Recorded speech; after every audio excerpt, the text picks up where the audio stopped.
Tension বাদ দিন, Malaysia calling visa নিয়ে সুখবর এসেছে। কপাল খুলে গেল।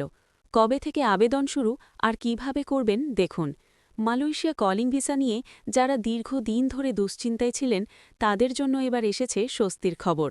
সাম্প্রতিক সময়ে বাংলাদেশ সরকার ও মালয়েশিয়া সরকারের মধ্যে শ্রমবাজার সংক্রান্ত যোগাযোগের পর নতুন করে আশার আলো দেখা দিয়েছে। বিশ্বস্ত সূত্র অনুযায়ী বাংলাদেশ থেকে আনুষ্ঠানিকভাবে মালয়েশিয়া সরকারের কাছে একটি চিঠি পাঠানো হয়েছিল। ওই চিঠিতে মূলত মালয়েশিয়ার শ্রমবাজার পরিস্থিতি, বাংলাদেশি কর্মীদের অবস্থা এবং নতুন করে কর্মী নেওয়ার বিষয়ে স্পষ্টভাবে অনুরোধ জানানো হয়। চিঠিতে উল্লেখ করা হয় মালয়েশিয়ার বিভিন্ন সেক্টরে এখনও শ্রমিক সংকট রয়েছে এবং বাংলাদেশ দীর্ঘদিন ধরেই দক্ষ ও অভিজ্ঞ কর্মী সরবরাহ করে আসছে। পাশাপাশি বাংলাদেশ সরকার জানায় যে নতুন করে কর্মী নেওয়া হলে সেটি দুই দেশের জন্যই লাভজনক হবে। এরপর মালয়েশিয়া সরকারের পক্ষ থেকে সেই চিঠির জবাব আসে। জবাবে মালয়েশিয়া আশ্বাস দিয়েছে যে তারা বিষয়টি গুরুত্বের সঙ্গে বিবেচনা করছে।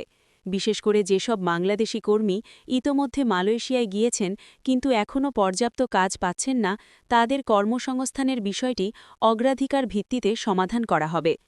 মালয়েশিয়া জানিয়েছে আগে যাওয়া কর্মীদের কাজ নিশ্চিত করা তাদের জন্য একটি বড় দায়িত্ব। এজন্য বিভিন্ন কোম্পানি ও নিয়োগকর্তার সঙ্গে আলোচনা করে কর্মসংস্থানের ব্যবস্থা করা হচ্ছে, যাতে কেউ বেকার অবস্থায় না থাকে। এই প্রক্রিয়ার পাশাপাশি মালয়েশিয়া সরকার নতুন করে কর্মী নেওয়ার বিষয়েও ইতিবাচক মনোভাব প্রকাশ করেছে। তবে তারা জানিয়েছে নতুন নিয়োগ শুরু করার আগে পুরনো সমস্যাগুলো গুছিয়ে নেওয়াই হবে প্রথম ধাপ। সংশ্লিষ্ট সূত্রগুলো জানাচ্ছে সবকিছু ঠিকঠাক থাকলে ২৫ তারিখের পর থেকেই ধাপে ধাপে কলিং ভিসার আবেদন গ্রহণ শুরু হতে পারে। প্রথমেই সীমিত সংখ্যক আবেদন নেওয়া হবে এবং পরিস্থিতি পর্যবেক্ষণ করে পরবর্তী ধাপে বড় পরিসরে আবেদন চালু করা হবে। এবার আবেদন প্রক্রিয়ায় আগের তুলনায় কিছু পরিবর্তন থাকবে। আবেদনকারীদের তথ্য যাচাই আরও কঠোর হবে এবং অনলাইন পদ্ধতির ওপর বেশি জোর দেওয়া হবে। এতে করে ভুয়া কাগজপত্র ও দালাল নির্ভরতা কমবে বলে আশা করা হচ্ছে।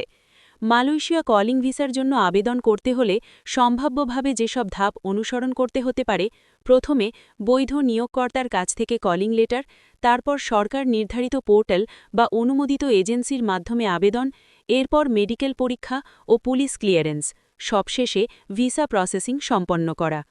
কর্তৃপক্ষ সবাইকে সতর্ক করে জানিয়েছে সরকারি ঘোষণা ও নির্দেশনা ছাড়া কোনো ব্যক্তি বা প্রতিষ্ঠানের কাছে টাকা না দেওয়ার জন্য, কারণ কলিং ভিসা চালু হওয়ার খবরকে কেন্দ্র করে প্রতারণার ঝুঁকি থেকেই যায়। সবশেষে বলা যায় বাংলাদেশ থেকে পাঠানো চিঠি এবং মালয়েশিয়ার ইতিবাচক জবাবের ফলে মালয়েশিয়া কলিং ভিসা নিয়ে অনিশ্চয়তা অনেকটাই কেটে গেছে। আগের কর্মীদের কর্মসংস্থান নিশ্চিত করার পর নতুন করে আবেদন শুরু হওয়ার পথে এগোচ্ছে পুরো প্রক্রিয়া।